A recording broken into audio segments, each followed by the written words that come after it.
Tika selalu memimpikan kehidupan yang lebih baik. Ketika ia bekerja di luar negeri, ia merasa satu langkah lebih dekat dengan mimpinya. Hidupnya berubah ketika ia menerima permintaan pertemanan dari Gabriel, pria tampan yang mengaku pengusaha sukses dari Amerika. Pesan mereka berubah menjadi obrolan setiap hari. Kata-kata manis dari Gabriel membuat Tika terlena. Dia berjanji akan mengajaknya ke Amerika untuk hidup mewah dan bahagia. Gabriel tiba-tiba mengirimkan paket yang berisi hadiah. Tika semakin yakin kepadanya. Tak lama kemudian, Gabriel mengatakan bahwa ia mengalami masalah keuangan dan memintanya untuk segera mengirim uang. Karena dibutakan oleh cinta, Tika mengirim semua tabungannya tanpa ragu. 1 minggu sudah Gabriel menghilang, Tika patah hati dan kehilangan semua tabungannya. Dia menjadi korban penipu cinta, pelajaran yang menyakitkan ketika mempercayai orang asing secara online.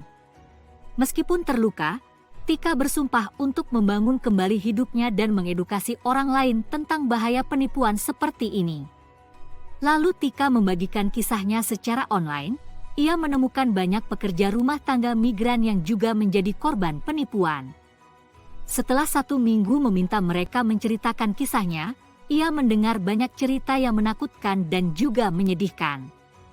Senin, Lena bercerita bahwa ia sudah membayar uang kepada agensi untuk mendapatkan pekerjaan di Eropa. Namun ia kecewa karena mendengar bahwa pekerja dari agensi tersebut hanya mendapatkan visa jangka pendek dengan gaji yang sangat rendah dan tidak mendapatkan pekerjaan impiannya. Selasa, Puji menceritakan ketika ia menemukan penawaran yang luar biasa karena bisa membeli iPhone secara online dengan harga yang sangat murah. Namun ketika ia menerima paketnya, ternyata itu hanyalah sebuah mainan. Dia tertipu.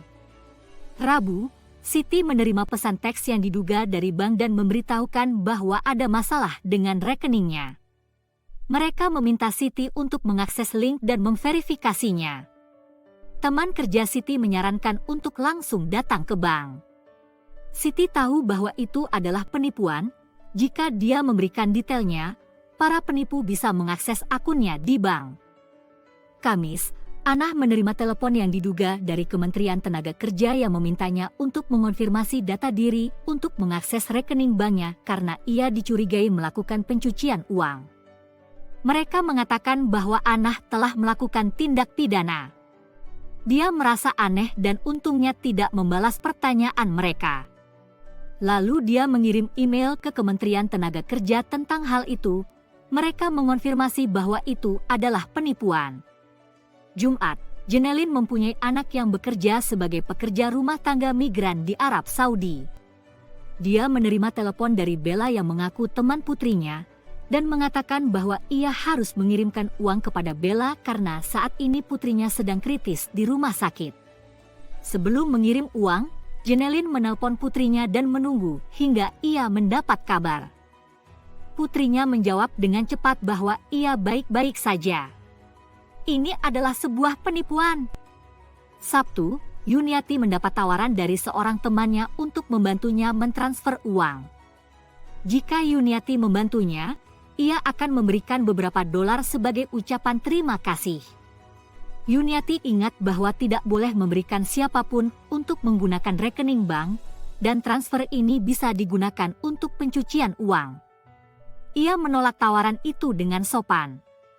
Minggu, saat duduk di taman, seorang wanita yang terlihat baik hati menawarkan Stella kesempatan yang luar biasa. Stella merupakan anggota dari jaringan penjualan produk yang menguntungkan dengan modal yang kecil. Dia bisa mendapat keuangan yang berlipat ganda ketika mengajak lebih banyak anggota. Menyadari tanda-tanda skema piramida, Stella lalu menolaknya dengan sopan. Seminggu berlalu, Tika merasa sedih karena begitu banyak penipuan di sekitarnya. Dia mengadakan pertemuan dengan sesama pekerja rumah tangga migran untuk berbagi cerita dan tips, serta memastikan untuk tetap waspada terhadap jebakan-jebakan penipuan.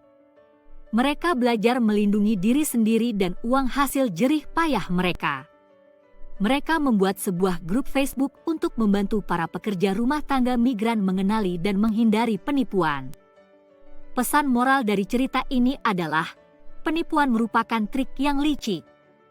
Waspadalah terhadap janji yang terlalu indah untuk menjadi kenyataan, penipuan pekerjaan, penipuan e-commerce, penipuan cinta, phishing, panggilan, pesan teks, email, dan situs web, penipuan dan kecurangan perbankan, permintaan bantuan palsu dari teman atau kerabat, penipuan piramida dan perusahaan pemasaran berjenjang atau MLM yang tidak sah.